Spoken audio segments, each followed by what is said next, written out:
किया है। ठीक है जी। उसके बाद मैंने यहाँ पे फॉर्म को क्लोज़ किया। अब सारी कोडिंग मेरी यहाँ पे बीच में होगी। सो इसको यहाँ से कॉपी करते हैं एंड पेस्ट करते हैं। थोड़ा थोड़ा कोड करके करते हैं ताकि आपको कन्फ्यूजन नहीं हो और आप इजीली गेट कर सकें।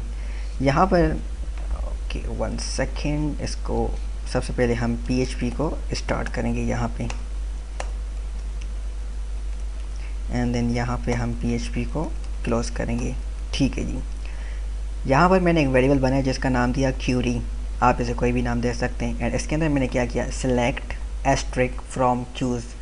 क्यूज़ जो हमारा टेबल है उसमें जितना भी डेटा है सारा रिट्रीव कर रहे हैं हम। एस्ट्रिक का मतलब होता है कि सारा कंप्लीट डेटा।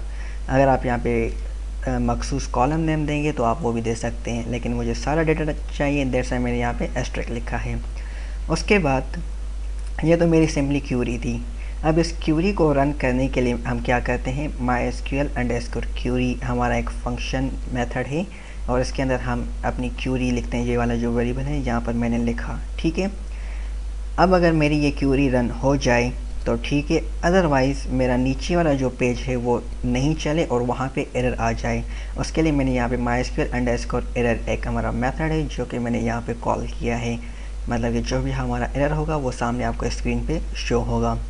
अब जितना भी हमारा डेटा आया है वो सारा हमारे इस रिज़ल्ट वेरिएबल के अंदर आ चुका है। अब इस रिज़ल्ट वेरिएबल को हम एक्सपेंड करेंगे।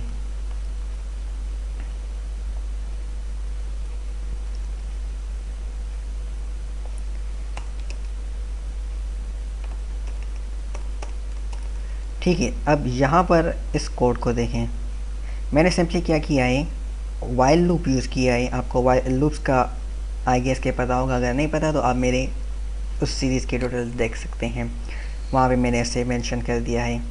ठीक, यहाँ पर मैंने एक वेरिएबल बनाया है जिसका नाम है रो। अब यहाँ पर मैंने एक और फंक्शन यूज़ किया है और मेथड PHP का, जिससे हम अपने एरे से डेटा को फेच करते हैं। ये एक रिज़ल्ट हमारा एक एसोसिएटिव एरे है, तो इसको उसका जो डेटा है उसको फेच करने के लिए हमने क्या किया है, MySQL_fetch_associate लिख के एंड इसके अंदर अपना ये वाला जो वेरिएबल है इसे कॉल किया है।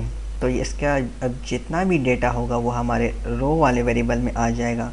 अब हम इसको कॉल करेंगे।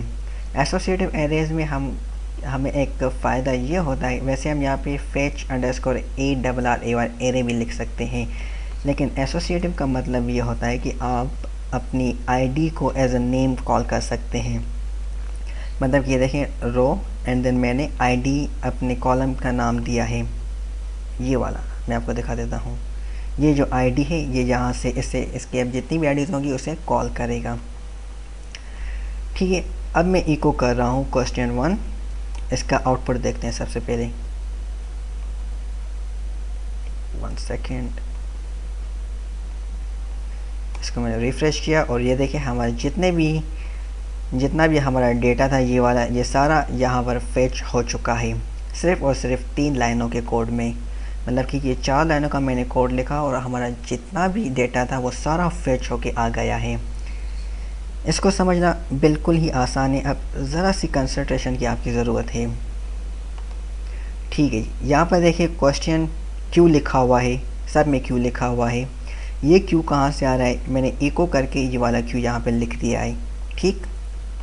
उसके बाद ये जो नंबर आ रहे हैं 1